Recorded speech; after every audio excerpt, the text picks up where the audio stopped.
Okay, I'm going to do this very quickly. I'm going to talk fast, so try and keep up. Caravan 2015 won't shut off with the key. Something is staying on. Something is keeping the ignition alive. Started testing. Actually, the first thing I did is check to see, do we have a battery draw? Yes, we do. It's 1 point something amps. I don't know, whatever it was. So then the first thing I do is I get out my thermal imager, because if something's staying on, it's staying hot.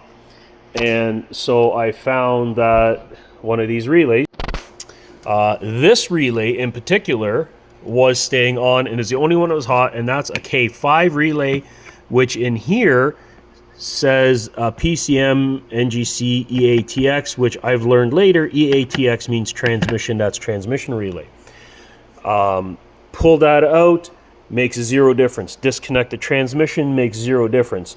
Start, actually I think what I did is I pulled the relay out of here and found that one of the wires was like showing 2.5 volts or something like that. So I'm back here testing it, find the wire that's that. I'm like, oh, okay, well, there's 2.5 volts there. Disconnected, there's 2.5 volts.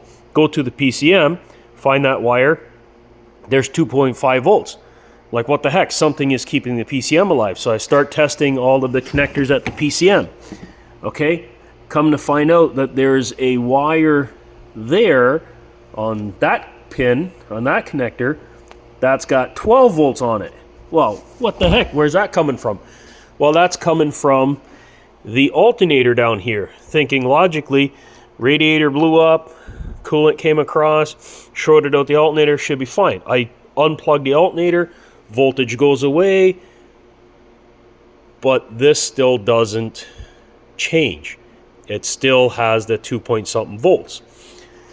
Okay, probably not that, but leave it disconnected while I'm doing more testing, and nope, still keeps killing the battery. Right now we have a 0.38. There's still something there, but I'm not worried about it right now because it's 1.1 before. Maybe it's this guy on there. That's probably it. Anyways, come to find out that the voltage is only present when I disconnect this. Okay, well, if you listen to Chuck at all, you should always check a circuit loaded. So I'm going back and checking it loaded. Hey, it's actually not that, but when I go to this pin here, okay, now we were having 5.5 volts. Now we have 0 because I got the relay disconnected, but we have 5.5 volts on that connector, on that particular wire. Well, that particular wire fed this relay here, which a K4 relay is the run start relay, which then in turn fed this fuse, this fuse, this fuse, and one other one, and they all had 5.5 volts. So then I'm like, what the heck? So I take the relay out, the voltage is still there. I'm like, what the heck? So then I start taking out fuses one by one and find out that that fuse there, which is the M15 fuse, which feeds voltage. So this is voltage coming here, feeding out to, yes, you guessed it, the vacuum pump relay, and also upper bank switch, cluster, steering wheel control, inside rearview mirror, all those other things. Oh, and the other thing I forgot to mention, the radio was also staying on this whole time. So then I'm like, well, okay. So I pulled that fuse. Now I'd pulled this fuse before, but I pulled it again, and then I retested to see if I had my voltage here still. I was having 5.5 volts on all of these fuses and at pin 87 with that relay pulled out. Well, as soon as I pulled that fuse, all of the voltages disappeared. Okay, so now it has to be from here down. And of course, the first and easiest thing to get at is my vacuum pump relay. I pull the relay out, I pull it apart,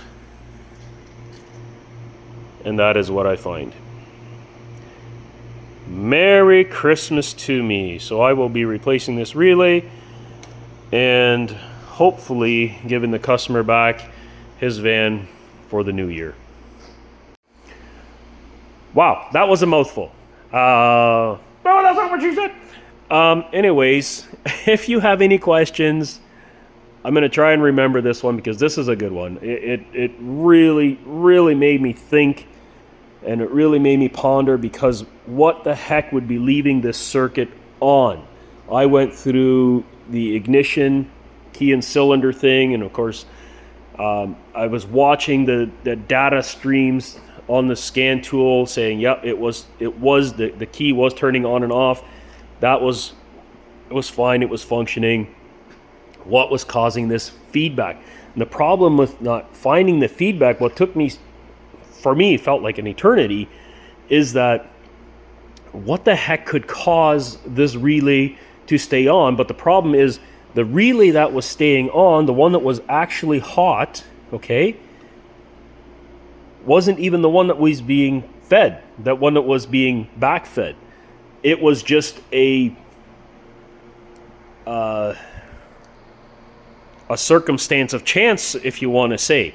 That's the one that was kept alive, when really this other one is the one that was actually being backfed by this other relay that was actually shorted.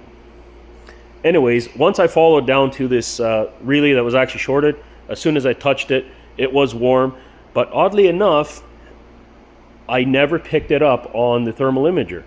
And I went everywhere. So anyways, great story, I guess.